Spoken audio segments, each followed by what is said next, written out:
నమస్తే welcome to healthy life. Healthy లైఫ్లో ఈరోజు మనం మాట్లాడుకోబోతున్నాం క్యాన్సర్, దాని యొక్క నివారణ చర్యల గురించి. దీనికి సంబంధించి మీకు ఎలాంటి సమస్యలు సందేహాలు ఉన్నా కూడా వెంటనే స్క్రీన్ మీద స్క్రోల్ అవుతున్న నెంబర్స్కి కాల్ చేసి చక్కని పరిష్కారాలు పొందవచ్చు. ఇక క్యాన్సర్ గురించి మనకు వివరించడానికి మనతో పాటు ఉన్నారు సికింద్రాబాద్ యశోద హాస్పిటల్స్ నుంచి మెడికల్ ఆంకాలజిస్ట్ వెంకట్ సంపత్ గారు. వారిని అడిగి మరిన్ని వివరాలు తీసుకుందాం. Hello doctor. నమస్తే అండి. డాక్టర్, ఈ మధ్య కాలంలో చాలా మందికి క్యాన్సర్ అటాక్ అవుతుంది. అసలు క్యాన్సర్ అంటే ఏంటి, ఇది ఎందుకు వస్తుంది? సో బేసికల్లీ క్యాన్సర్ అంటే మన శరీరంలో కణాలు ఎప్పటికప్పుడు ఒక క్రమబద్ధంగా అవి విభజించడం జరుగుతూ ఉంటుంది, చెందడం జరుగుతూ ఉంటుంది. అయితే కొన్ని కారణాల వల్ల ఆ క్రమం తప్పడం వల్ల ఆ కణాలు ఎక్కువగా విభజించడం వల్ల అది క్యాన్సర్గా రూపాంతరం చెందుతుంది. సో ఈ ప్రాసెస్లో ఆ కణాలు అక్కడే ఉండకుండా శరీరంలో వేరే భాగాలకు కూడా స్ప్రెడ్ అయ్యే ప్రమాదం ఉంది. అందుకే క్యాన్సర్ని ముందుగానే మనం నిర్ధారించడానికి ప్రయత్నం చేయాలి. ఓకే, అంటే ఎలాంటి లక్షణాలతో మనం ఇది క్యాన్సర్ అని చెప్పి నిర్ధారించవచ్చు? సో క్యాన్సర్ వచ్చే అవయవం బట్టి లక్షణాలు ఉంటాయి. సో ముఖ్యంగా గొంతులో కానీ మన నోట్లో కానీ వచ్చే క్యాన్సర్లలో చాలా రోజులుగా మానని పుండు ఉంటుంది.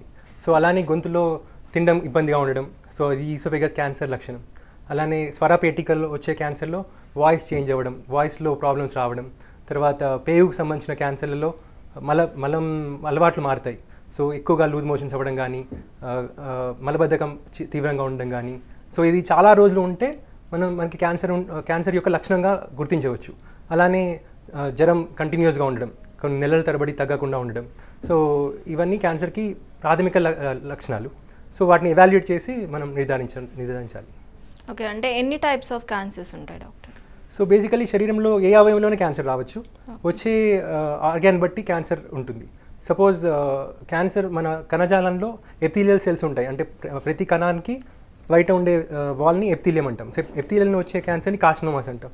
అలానే కండరాల్లో కానీ, ఎముకల్లో కానీ, రక్తనాళాల్లో కానీ, నరాల్లో వచ్చే క్యాన్సర్ని సార్కోమాస్ అంటాం. చర్మం మీద వచ్చే క్యాన్సర్లని అంటే మెలనోమాస్ అంటాం. అలానే రక్త కణాల్లో వచ్చే క్యాన్సర్స్ని బ్లడ్ క్యాన్సర్స్ కానీ, ల్యూకీమియాస్ కానీ అంటాం. అలానే మన ఇమ్యూన్ సిస్టమ్ లింఫ్ నోడ్స్ ఉంటాయి ప్రతి చోట రోగ బ్యాక్టీరియాస్ని వాటిని ఫైట్ చేయడానికి. సో అందులో వచ్చే క్యాన్సర్ లింఫోమాస్ అంటాం. సో క్యాన్సర్ అనేది ఒక బ్రాడ్ వెరైటీగా కాకుండా ప్రతి ఆర్గాన్లో మళ్ళీ వచ్చే కణజాల సముదాయం బట్టి క్లాసిఫై చేయడం జరుగుతుంది. అంటే రెగ్యులర్గా చాలామంది క్యాన్సర్తో ఎక్కువ ఏ టైప్ ఆఫ్ క్యాన్సర్తో బాధపడుతూ ఉంటారు? సో ఇండియాలో మోస్ట్ కామన్గా క్యాన్సర్లు హెడ్ అండ్ నెక్ క్యాన్సర్స్ ఎక్కువగా ఉంటాయి. ఎందుకంటే స్మోకింగ్, టొబాకో ఇవి మన దేశంలో ముఖ్యంగా గుట్కా, పాన్ ఇవన్నీ ఎక్కువ ఉండడం వల్ల హెడ్ అండ్ నెక్ క్యాన్సర్ చాలా కామన్. సో మా western life style, western traditions మనం షిఫ్ట్ అవుతున్నాం కాబట్టి ఈ మధ్య బ్రెస్ట్ క్యాన్సర్ కూడా పెరుగుతుంది. అలానే స్మోకింగ్ వల్ల lung cancers, then colon cancer, cervix cancer. So అన్ని రకాల క్యాన్సర్ రావచ్చు, కానీ ఇండియాలో కామన్గా హెడ్ అండ్ నెక్ క్యాన్సర్స్ ఉంటాయి. ఓకే, అంటే క్యాన్సర్ని నిర్ధారించడానికి ఎలాంటి రోగ నిర్ధారణ పరీక్షలు యూజ్ చేస్తారు? సో సేమ్ ఇక నాకు చెప్పినట్టు లక్షణాలు బట్టి ప్లస్ పేషెంట్ ప్రొఫైల్ బట్టి, సిమ్టమ్స్ బట్టి క్యాన్సర్ పరీక్షలు డిజైన్ చేయబడతాయి. సో సపోజ్ పేషెంట్కి కాఫ్ ఉంది, క్రానిక్ కాఫ్ ఉంది, సో లంగ్లో ఉండే అవకాశం ఉంది కాబట్టి సిటీ చెస్ట్ అది అక్కడే ఉందా, ఇంకెక్కడికైనా స్ప్రెడ్ అయిందా తెలుసుకోవడానికి పెట్ స్కాన్ లాంటి స్కాన్ చేస్తాము. తర్వాత ఆ లొకేషన్ బట్టి దాని నుంచి ముక్క తీసి దాన్ని మైక్రోస్కోప్లో పరీక్షించాల్సి ఉంటుంది. So main final test is biopsy. So పెథాలజీలో దాన్ని ప్రూవ్ చేయాలి. సో ఇమేజ్ ద్వారా అది ఎంత సైజ్ ఉంది, ఎంత చుచ్చుకుపోయిందో తెలుసుకుంటాం. దాన్ని ముక్క ద్వారా దాన్ని ఏ రకమైన క్యాన్సర్ పెథాలజీ ద్వారా తెలుసుకుంటాం అనమాట. అంటే నార్మల్గా క్యాన్సర్ అని తెలియకుండా కొంచెం దీర్ఘకాలంగా కొన్ని వ్యాధులు బాధిస్తూ ఉంటాయి, లైక్ మీరు ఇందాక చెప్పినట్టు లక్షణాలు. అవి క్యాన్సరే అని చెప్పి మనం ఏ స్టేజ్లో ఎలాంటి అప్పుడు మనం డాక్టర్ దగ్గరికి వెళ్ళాల్సి ఉంటుంది అంటారు? అదే నేను అన్నట్టు ఎన్ని రోజులు ఉన్నాయి ఆ లక్షణాలు అనేది ఇంపార్టెంట్. జనరల్గా ఇప్పుడు మనకి సోర్ తోటి వస్తుంది, కానీ అది 1 వీక్ 10 డేస్లో తగ్గిపోతుంది. అదే తగ్గకుండా అలానే మళ్ళీ ప్రతి నెల వస్తూ ఉంది అంటే కనుక ఎండోస్కోపీ ద్వారా ఏమన్నా అబ్నార్మాలిటీ ఉందా మనం తెలుసుకోవాల్సి ఉంటుంది. అలానే కొంచెం తినగానే కడుపులో నిండినట్టు ఉండడం, కడుపులో మంట ఉండడం క్రానిక్గా. సో మనం యూజువల్గా అల్సర్ అని నెగ్లెక్ట్ చేస్తాము. సో అలా నెగ్లెక్ట్ చేయకుండా అలాంటి సిమ్టమ్స్ ఎక్కువ రోజులు ఉంటే మనని బాధిస్తే ఎండోస్కోపీ చేయించుకోవాలి. సేమ్ వే పేగులో కనుక మన లూజ్ మోషన్స్ కానీ, మలబద్ధకం ఎక్కువ ఉంటే కొలనోస్కోపీ ద్వారా ఏమైనా పాలిప్స్ ఉన్నాయా, అల్సర్స్ ఉన్నాయా దాన్ని బయాప్సీ చేయడం అలా ఉంటుంది. సో ఏదైనా ఎక్కువ రోజులు ఉంటాయి, దగ్గు కూడా ఎక్కువ రోజులు ఉంటే టీబీలో కూడా ఉండే అవకాశం ఉంది. సో అది చాలాసార్లు టీబీ అని దాన్ని మిస్ట్రీట్ చేయడం జరుగుతుంది. సో అదే కనుక మనం దాన్ని సిటీ స్కాన్ చేసి దాన్ని ఇమేజ్లో దాని ప్రాపర్టీస్ బట్టి అది క్యాన్సరా, టీబీయా ముఖ పరీక్ష చేసి అది బయాప్సీలో కూడా ఒక్కొక్కసారి కష్టం అవుతుంది డిఫరెన్షియేట్ చేయడం. సో మల్టిపుల్ బయాప్సీస్ కూడా అవసరం రావచ్చు. సో ఆ పేషెంట్ కూడా డాక్టర్ మీద నమ్మకంతో పేషెంట్ కూడా ఏమవుతుందంటే ఒక డాక్టర్ దగ్గరికి కంటిన్యూస్గా వెళ్ళరు, ఫాలోఅప్ వెళ్ళకపోవడం వల్ల ఆ కోర్స్ మిస్ అవుతూ ఉంటుంది. సో మళ్ళీ కొత్త డాక్టర్కి వెళ్ళగానే మళ్ళీ వాళ్ళు మొత్తం సెట్ ఫస్ట్ నుంచి స్టార్ట్ చేస్తారు. సో ఈ ప్రాసెస్ డిస్టర్బ్ అవుతుంది. సో అలా కాకుండా ఒకటే చోట చెప్పిన పరీక్షలు ఒక సిరీస్గా చేస్తే దాన్ని డయాగ్నోస్ చేసే అవకాశం ఉంటుంది. ఈవెన్ పైల్స్ కూడా చాలాసార్లు పైల్స్ అని మన కోలన్ క్యాన్సర్ మిస్డయాగ్నోస్ అవుతుంది, rectal cancer, anal cancers. So ఇలాంటి చోట్ల డాక్టర్ మీద నమ్మకంతో మళ్ళీ ఆ టెస్టులు చేసుకుని తొందరగా గుర్తించడం ఇంపార్టెంట్. ఇంకొకటి పేషెంట్ కూడా అవగాహన పెంచుకోవడం ద్వారా డాక్టర్ని కూడా ప్రశ్నలు అడుగుతూ నాకు ఈ డౌట్ ఉంది, ఇది మీరు అన్నీ పూర్తిగా నిర్ధారణ చేశారా లేదా అని అడగాలి. ఎందుకంటే మన హెల్త్ మనకి ఇంపార్టెంట్. డాక్టర్ మీద పూర్తిగా కూడా భారం వదిలేయకూడదు. ఎందుకంటే డాక్టర్ మనకి పూర్తి సమయం కేటాయించకపోవచ్చు, అపాయింట్మెంట్ టైం ఉంటుంది. సో అందుకని patients also should take personal awareness. Okay doctor, first caller రెడీగా ఉన్నారు, వారితో మాట్లాడదాం. గీత హైదరాబాద్ నుంచి. గీత గారు నమస్తే. గీత హలో. నమస్తే సార్. నమస్తే. హైదరాబాద్ నుంచి మాట్లాడుతున్నాం సార్. చెప్పండి. మా హస్బెండ్ కు 45 years సార్. అంటే 1-2 months నుంచి లైట్ గా మోషన్ లో బ్లడ్ వస్తుంది సార్. అంటే లైట్ గా అప్పుడప్పుడు ఒక 10 days కి ఒకసారి అట్లా. మాది life healthy lifestyle sir. అంటే రా ఫుడ్ ఇలా తీసుకుంటాము, no bad habits, free motion sir. రోజుకు 2 times 3 times ఫ్రీగా ఉంటుంది. ప్రాబ్లం ఏం లేదు, కాకపోతే ఎప్పుడన్నా అట్లా కనిపిస్తుంది సార్. దానికి ఏమైనా ప్రాబ్లం, ఏమైనా భయపడాల్సింది ఏమైనా ఉందా? ఏజ్ ఎంతమ్మా కరెక్ట్గా? ఏంటి సార్? 42 years అన్నారు కదా ఏజ్? 46 years. 46. అదే అమ్మా, జనరల్గా మనం 35 years తర్వాత రెగ్యులర్గా హెల్త్ చెకప్ చేయించుకుంటూ ఉండాలి ప్రతి 2 ఏళ్ళకి ఒకసారినా. రెగ్యులర్ గా 1 year కి ఒకసారి చేయించుకుంటాం సార్. 2-3 months నుంచి అలా ఊరికే లైట్ గా కనిపిస్తూ ఉంది అనమాట. ఎప్పుడో ఒకసారి 15 days కి ఒకసారి అలా కనిపిస్తుంటుంది. అదే అమ్మా, ఇది బ్లడ్ వస్తుంది అంటున్నారు, ప్లస్ లూజ్ మోషన్స్ కూడా అవుతున్నాయి అంటున్నారు. కాబట్టి రోజుకి 2-3 times కొలనోస్కోపీ చేయించుకోవడం ద్వారా ఏమన్నా పేగు లోపల ఎక్కడైనా పెద్ద పేగులో కానీ చిన్న పేగులో కానీ పేగు మన రెక్టం దగ్గర కానీ యానస్ దగ్గర కానీ ఏమైనా పుండ్లు ఉన్నాయా, ఏమైనా పాలిప్స్ ఉన్నాయా అనేది తెలుస్తుంది. ఉంటే కనుక దాని నుంచి ముఖ పరీక్ష చేయడం జరుగుతుంది. సో మీరు అపాయింట్మెంట్ తీసుకుని గ్యాస్ట్రోఎంటాలజిస్ట్కి దగ్గరికి అపాయింట్మెంట్ తీసుకుని కనుక కొలనోస్కోపీ చేయించుకుంటే ఏ డౌట్ ఉన్నా క్లియర్ అవుతుందమ్మా. మోస్ట్లీ పైల్స్లో కూడా ఇలాంటి లక్షణాలే ఉంటాయి, పైల్స్ అయ్యే అవకాశమే ఉంది. కానీ క్యాన్సర్ని కూడా రూల్ అవుట్ చేసుకోవాలి, నెగ్లెక్ట్ చేయొద్దు. Okay sir. Okay. Okay doctor, క్యాన్సర్ని కనుగొనడానికి స్టేజింగ్ అనేది ఎలా ఉపయోగపడుతుంది? బేసికల్లీ TNM స్టేజ్ అని ఉంటుంది, ట్యూమర్ నోడ్ మెటాస్టాసిస్ అని. సో క్యాన్సర్ సైజ్ బట్టి అది ఎంత లోపలికి చొచ్చుకుపోయింది, తర్వాత అది అక్కడే ఉందా, ఆ అవయవం నుంచి ఇంకో అవయానికి పాకిందా, దాన్ని బట్టి స్టేజ్ నిర్ధారణ చేయబడుతుంది. చిన్న సైజులో ఉండే క్యాన్సర్లు, లోపలికి చొచ్చుకుపోయిన క్యాన్సర్లు యూజువల్గా స్టేజ్ 1 లాగా మేము కేటగరైజ్ చేస్తాం. ఆ క్యాన్సర్ కనుక సైజ్ పెరుగుతుంది, కొంచెం చొచ్చుకుపోతుంది లోపలికి అంటే స్టేజ్ 2. అక్కడ ఉన్న అవయవాల నుంచి లింఫ్ నోడ్స్ ద్వారా కొంచెం దూరంగా స్ప్రెడ్ అవుతుంది అంటే స్టేజ్ 3. దూరం ఉన్న అవయవాలకి లైక్ లంగ్స్ కానీ, లివర్ కానీ, బ్రెయిన్ కానీ ఇలాంటి చోట్లకి వెళ్తే స్టేజ్ 4గా నిర్ధారణ చేయడం జరుగుతుంది. స్టేజ్ బట్టి ట్రీట్మెంట్ కూడా ఎక్కువ ట్రీట్మెంట్ అవసరమా, ఒట్టి సర్జరీ అవసరమా, సర్జరీ కీమోథెరపీ రెండు అవసరమా, సర్జరీ కీమో రేడియేషన్. సో క్యాన్సర్లో మల్టీమోడాలిటీ ట్రీట్మెంట్ ఉంటాయి, సర్జరీ కీమో రేడియేషన్ ఇమ్యూనోథెరపీ ఇట్లా ఇవన్నీ కలిపి అన్నీ అవసరమా, లేకపోతే ఓన్లీ లిమిటెడ్ ట్రీట్మెంట్ అవసరమా. సో వీటిని స్టేజ్ నిర్ణయిస్తుంది. సో స్టేజింగ్ అనేది చాలా ఇంపార్టెంట్. మీరు ఓకే, జనరల్గా క్యాన్సర్కి ట్రీట్మెంట్ అంటే కీమోథెరపీ అంటూ ఉంటారు, అసలు ఈ కీమోథెరపీ అంటే ఏంటి? సో కీమోథెరపీ అంటే మందుల ద్వారా, రసాయనాల ద్వారా, అవి మేము యూజువల్లీ సెలైన్ ద్వారా ఎక్కించే కీమోలు ఉంటాయి, ఇంట్రావినస్ ఇంజెక్షన్స్ ఉంటాయి, అలానే ఓరల్ టాబ్లెట్స్ కూడా ఉన్నాయి, ఇంట్రామస్కులర్ ఇంజెక్షన్స్ ఉన్నాయి, సబ్క్యూటేనియస్ ఉన్నాయి. సో కీమో అంటే క్యాన్సర్ కణాలని అటాక్ చేసే మందుల్ని కీమోథెరపీ అంటాము. సో ఇవి వీటితో ప్రాబ్లం ఏంటంటే క్యాన్సర్ కణాలనే కాకుండా మంచి కణాలని కూడా, మన శరీరంలో ఉండే ఎపిథీలియల్ కణాలని, తర్వాత పేగుల్లో ఉండే కణాలని అన్నిటిని డ్యామేజ్ చేయడం వల్ల, రక్త కణాలు డ్యామేజ్ చేయడం వల్ల చాలా సైడ్ ఎఫెక్ట్స్ కూడా ఉంటాయి. హెయిర్ లాస్ కానీ, కొంచెం మంట, తినేటప్పుడు లూజ్ మోషన్స్ అయ్యే అవకాశాలు, రక్త కణాలు తగ్గడం వల్ల ఇన్ఫెక్షన్ రిస్క్ ఇవన్నీ ఉంటాయి. సో కీమోథెరపీతో క్యాన్సర్ కణాలు చనిపోవడమే కాకుండా సైడ్ ఎఫెక్ట్స్ కూడా అందుకే ఉంటాయి. కానీ సైడ్ ఎఫెక్ట్స్ తగ్గించడానికి మంచి మందులు అవైలబుల్ ఉన్నాయి. So basically that is chemotherapy. Okay, అంటే మనం డైలీ రెగ్యులర్గా చేసే పనుల వల్ల కూడా కొన్ని పనుల వల్ల క్యాన్సర్ అటాక్ అవుతుంది అని చెప్తూ ఉంటారు. అలాంటి ఏ పనుల వల్ల క్యాన్సర్ అటాక్ అవుతుంది? పనులు అంటే పనులు చేయకపోవడం వల్ల. వ్యాయామం చాలా ఇంపార్టెంట్. క్యాన్సర్ నుంచి ప్రొటెక్ట్ చేసుకోవాలంటే సరైన బరువు మెయింటైన్ చేయడం, రెగ్యులర్గా వ్యాయామం చేయడం అనేది చాలా క్రూషియల్. సో వ్యాయామం లేకపోవడం, తర్వాత మనం తినే ఆహార పదార్థాలు ఎక్కువగా deep fried foods, smoked foods, అంటే నిలువ ఉన్న ఫుడ్స్, ముఖ్యంగా ఈ పచ్చళ్ళు ఇవి. తర్వాత మనం అలవాట్లు, ముఖ్యంగా స్మోకింగ్, ఆల్కహాల్ ఇలాంటివన్నీ బ్యాలెన్స్ లేకుండా ఎక్కువగా అలవాట్లకి లోనవడం వల్ల క్యాన్సర్కి గురయ్యే అవకాశం ఉంది. దానికి తోడు ఎన్విరాన్మెంటల్ పొల్యూషన్, వాహన కాలుష్యం ఇవన్నీ కూడా తోడ్పడుతున్నాయి. మన ఆక్యుపేషన్ కూడా కొన్నిసార్లు క్యాన్సర్కి దోహదం చేస్తుంది. ముఖ్యంగా ఇండస్ట్రీస్లో పనిచేసే వాళ్ళకి క్రానిక్గా బొగ్గు, కోల్ మైన్స్లో పనిచేసే వాళ్ళు కోల్ ఎక్స్పోజ్ అవ్వడం వల్ల కొన్ని రకాల క్యాన్సర్స్, మీసోథీలియం అలాంటివి రావడం, ఇవన్నీ కూడా ఉంటాయి. సో మన లైఫ్ స్టైల్కి క్యాన్సర్కి ముడిపడి ఉంది. ఓకే, అంటే క్యాన్సర్కి జనరల్గా అసలు మందు లేదు, పూర్తిగా ఎంత ట్రీట్మెంట్ తీసుకున్నప్పటికీ క్యాన్సర్ అనేది పూర్తిగా నయం కాదు అని అంటుంటారు. అది ఎంతవరకు నిజం? ఒకవేళ పూర్తిగా ట్రీట్మెంట్ తీసుకుంటే క్యాన్సర్ నయమయ్యే సూచనలు ఉన్నాయా? అని మీరు అడిగినట్టు ఇందాక స్టేజ్ అనేది చాలా ఇంపార్టెంట్. ఎర్లీ స్టేజెస్లో usually 80 to 90% of the cancers are curable. ఇంకొకటి ఏంటంటే క్యాన్సర్కి మనం చేసిన ప్లాన్ మొత్తం ఇంప్లిమెంట్ చేయాలి. Surgery followed by chemo followed by radiation. So ఏదో ఒకటి తీసుకుని వదిలేయడం కరెక్ట్ కాదు. చాలామంది పేషెంట్స్ సరిగ్గా అవగాహన లేకుండా ఒట్టి సర్జరీ చేసేసుకుని తర్వాత ఫాలోఅప్లో ఉండరు. దానివల్ల మళ్ళీ వచ్చే అవకాశాలు ఉంటాయి. అదే కనుక పూర్తిగా ప్లాన్ సర్జరీ, కీమో, రేడియేషన్ తర్వాత రెగ్యులర్గా ఫాలోఅప్లో ఉంటే 80 to 90% of the times cancer is curable. And అది తప్పు, అంటే క్యాన్సర్ క్యూరబుల్ కాదు అనడం తప్పు. కాదంటే మెయిన్ ప్రాబ్లం ఏంటంటే మన దేశంలో క్యాన్సర్స్ వచ్చే పేషెంట్స్ అడ్వాన్స్ స్టేజెస్లో వస్తారు మా దగ్గరికి, స్టేజ్ 3, స్టేజ్ 4లో. సో ఆ స్టేజెస్లో క్యూర్ అవకాశాలు తక్కువ, ఓన్లీ 40 to 50% ఛాన్సెస్ ఉంటాయి స్టేజ్ 3లో.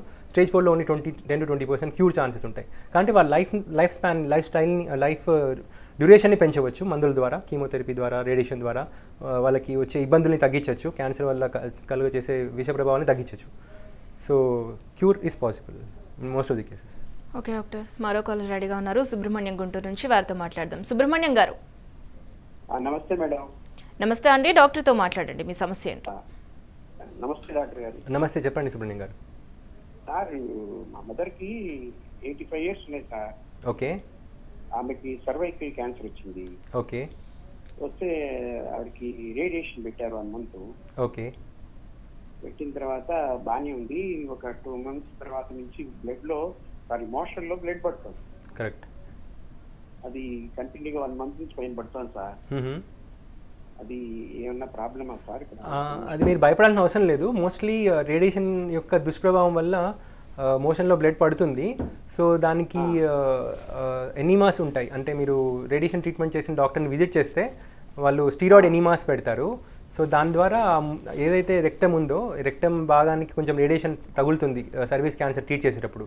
సో ఈ స్టీరాయిడ్ ఎనీమా సపోస్టిరీస్ ద్వారా బ్లీడింగ్ని తగ్గించవచ్చు. ఒకవేళ వాటితో కనుక ఆ ఎనీమా సపోస్టిరీస్ ద్వారా బ్లీడింగ్ తగ్గకపోతే ఆర్గాన్ ప్లాస్మా కోయాగులేషన్ ఒక పద్ధతి ద్వారా ఏవైతే క్యాపిలరీస్ ఏవైతే దగ్గర నుంచి బ్లీడ్ అవుతుందో వాటిని మనం బ్లాక్ చేయొచ్చు. సో అది పెద్ద ప్రమాదకరమైన విషయం ఏం కాదు. కానీ క్రానిక్గా బ్లీడింగ్ ఉంటే కనుక మీరు ఆ ఎనీమాస్ ప్లస్ తగ్గకపోతే ఆర్గాన్ ప్లాస్మా కోయాగులేషన్ ద్వారా ట్రీట్మెంట్ తీసుకోవాల్సి ఉంటుంది. సో దాని గురించి వరి అవ్వకండి, అది క్యాన్సర్ వచ్చినట్టు కాదు, అది ఒక సైడ్ ఎఫెక్ట్ మాత్రమే. సైడ్ ఎఫెక్ట్ కోలన్ క్యాన్సర్ లాగా స్ప్రెడ్ అయిందని అంటున్నారు. అంటే కొలనోస్కోపీ చేశారా? చేయలేదు సార్ ఆవిడ. అంటే మోస్ట్లీ రేడియేషన్ సైడ్ ఎఫెక్టే, కానీ ఒకసారి కొలనోస్కోపీ చేసి అది క్యాన్సరా కాదా, మోస్ట్లీ క్యాన్సర్ కాకపోవచ్చు, అది రేడియేషన్ యొక్క సైడ్ ఎఫెక్ట్ లాగా అనిపిస్తుంది మీరు చెప్పేదాన్ని బట్టి. కామన్గా చూస్తూ ఉంటాము రేడియేషన్ తర్వాత మోషన్లో ఆ ఏరియాలో బ్లీడ్ అవ్వడం.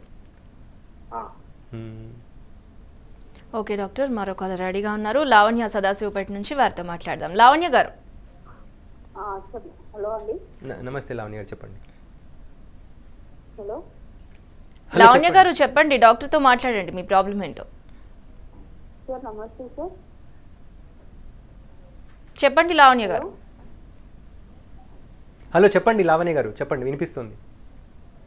సార్ నాకు వచ్చేసి కొంచెము సంకలో ఇట్లా లావుగా అయ్యి సార్ 2 sides, అదేమన్నా క్యాన్సర్ కిందకి ఏమన్నా వస్తుందా? మీ ఏజ్ ఎంతమ్మా? మీ ఏజ్ ఎంత? ఏజ్ వచ్చేసి 26 సార్. యూజువల్లీ చంకలో సెబేషియస్ సిస్ట్స్ ఉంటాయమ్మా. అవి చెమట ఎక్కువగా ఉండడం వల్ల వాటి వల్ల అవి చిన్న సిస్టిక్ స్వెల్లింగ్స్ వస్తూ ఉంటాయి. అవి యూజువల్లీ ప్రమాదకరమైనవి కాదు, కానీ మీకు అవి ఊరికే వస్తూ ఉంటే ఒకసారి కనుక దాని నుంచి సూది పరీక్ష చేసి డౌట్ని క్లియర్ చేసుకోవడం బెటర్.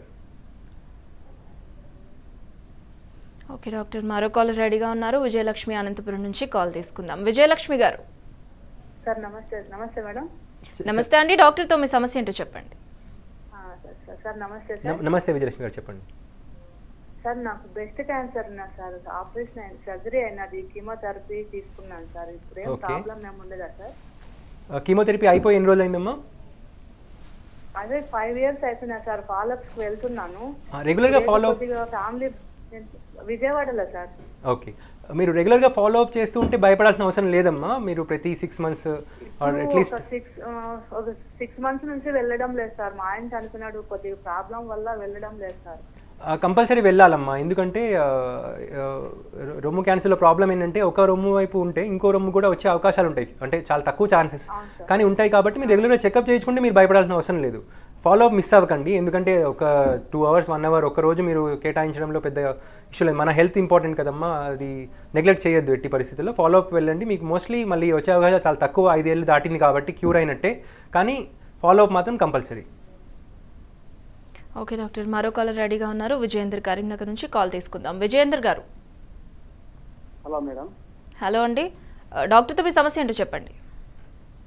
Hello sir. నమస్తే విజయేందర్ గారు, చెప్పండి problem. Good evening sir. Good evening, చెప్పండి. సార్ నాకు మోషన్స్లో బ్లడ్ వస్తుంది.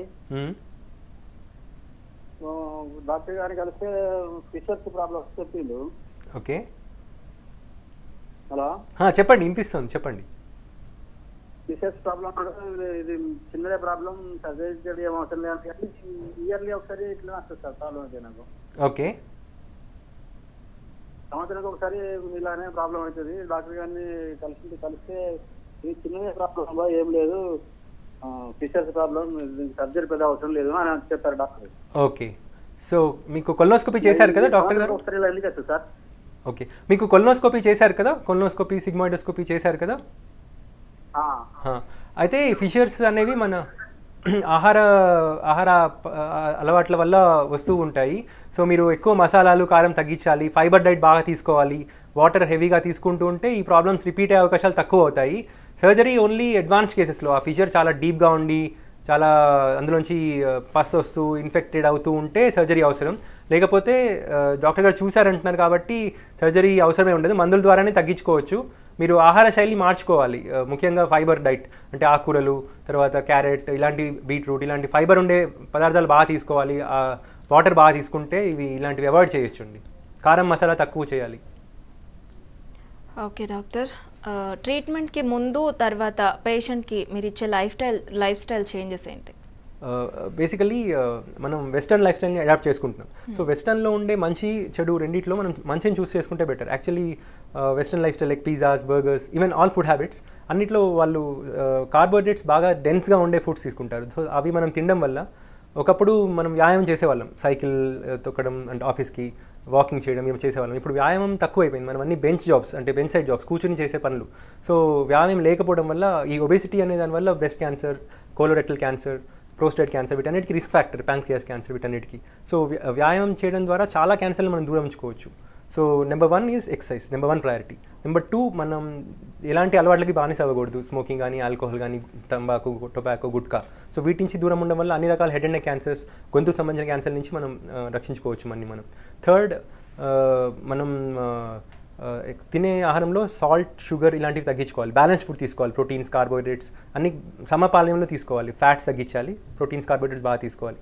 దెన్ ఫోర్త్, లైఫ్ స్టైల్లో స్ట్రెస్ తగ్గించుకోవాలి. మనం ముఖ్యంగా మన వర్క్లో ఒత్తిడి వల్ల, మన ఇమ్యూనిటీ తగ్గడం వల్ల, ఇమ్యూన్ సర్వేలెన్స్ తగ్గడం వల్ల క్యాన్సర్ సెల్స్ పెరిగే అవకాశాలు ఉంటాయి. అదే కనుక స్ట్రెస్ని తగ్గించుకోవడానికి వేరే మార్గాల ద్వారా, లైక్ ఇందాక చెప్పినట్టు వ్యాయామం, yoga, then meditation, frequent holidaying, చాలా టూర్స్కి వెళ్ళడం, హాలిడేస్కి వెళ్ళడం, దీని ద్వారా ఫ్యామిలీతో ఎక్కువ గడపడం, పిల్లలతో, వైఫ్తో ఎక్కువసేపు ఉండడం, పేరెంట్స్తో గడపడం ద్వారా స్ట్రెస్ తగ్గించుకుంటే ఎండార్ఫిన్స్ రిలీజ్ అవ్వడం వల్ల ఇమ్యూనిటీ పెరుగుతుంది.